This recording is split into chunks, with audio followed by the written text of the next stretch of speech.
The letter books of the City of London are a series of 50 folio volumes in vellum containing entries of the matters in which the City of London was interested or concerned, beginning in 1275 and concluding in 1509.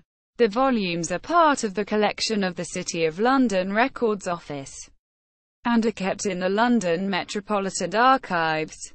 The volumes derive their name from being lettered from A to Z, with two odd volumes marked respectively NC and AB, and again from R to ZZ, besides being known by distinctive letters.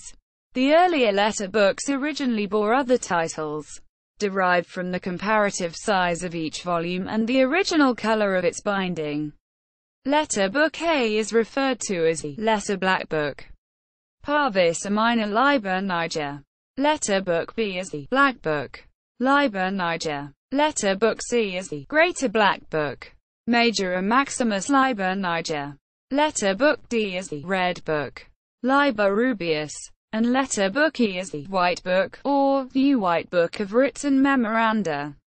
Liber Albus a Liber Albus novus de brevibus a memorandis. Content. The books, written in scores of varying hands, are not in strict chronological sequence, but speak in detail of the business habits of chamberlains of the City of London and common clerks in the times of the Plantagenets, and contain entries in English, French, and Latin. The lack of sequence in many entries is probably due to rough copies of the memoranda, or remembrances, being kept in hand at times for a month or two together, or even longer, and then entered in the volumes without much regard to the chronological order of the facts they recorded. Also, at least in some cases, two sets of entries were being made in different parts of the volume at the same period. In the instance of the earliest letter books, no less than 3 of them were in use for receiving entries of memoranda for several years in common, the irregular, and at times haphazard, manner in which entries have been made in, at least, the first 2 letter books, and their overlapping each other in point of chronology, may also be accounted for by each clerk having been in the habit of keeping in his own custody the books or calendars upon which he happened to be engaged for the time being. The earlier volumes contain, amongst other things, the chief, if not the only existing, record of the proceedings of the Court of Common Council and Court of Aldermen prior to the 15th century, when they were first entered in separate volumes, known respectively as journals and repertories. The later volumes contain much that is also entered in the journals and repertories, but the concluding volumes of the series are almost wholly devoted to orphanage matters. Letter Books A and B are chiefly concerned with recognizances of debts.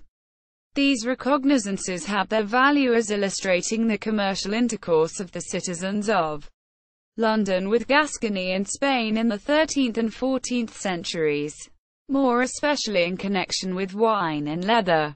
The names of those sworn as correctors, co-rethru, or licensed brokers of those commodities appear on the first page of Letter Book A. Another prominent feature of both these books is the record of the assize of bread, as set from time to time by the municipal authorities, although also irregularly kept, with little respect paid to chronological order. The recognizances in Letter Book A terminate in 1294, and are immediately followed by a series of deeds extending from 1281 to 1293. The remainder of the volume is occupied by miscellaneous matters and additions of a later date, inserted wherever space permitted. The value of these earlier records was fully realized by Andrew Horne, the well-known jurist and sometime chamberlain of the city, and John Carpenter, the city's famous town clerk. Both Horne and Carpenter drew largely upon these volumes for their own respective compilations of city customs and ordinances, the Liber Horne and the Liber Albus, the first book of English common law, Later on, these books of remembrances, as they were sometimes called, were used by the chroniclers Robert Fabian, John Stowe, and others. Preservation. The exact nature in early times of the rules for the safekeeping and seclusion of such city records as these is unknown. However, like other volumes of the city's records, the letter books have been subject to misfortune.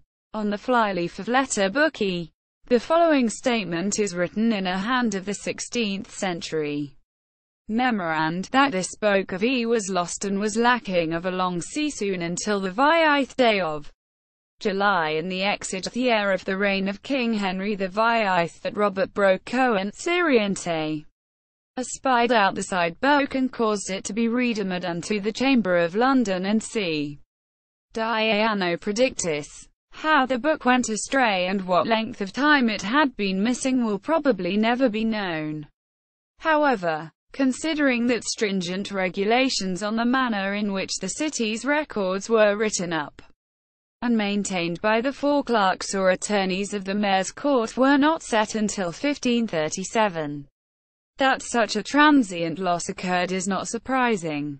The contents of the letter books were republished by the Corporation of London between 1899 and 1912 as the Calendar of Letter Books of the City of London. Notes.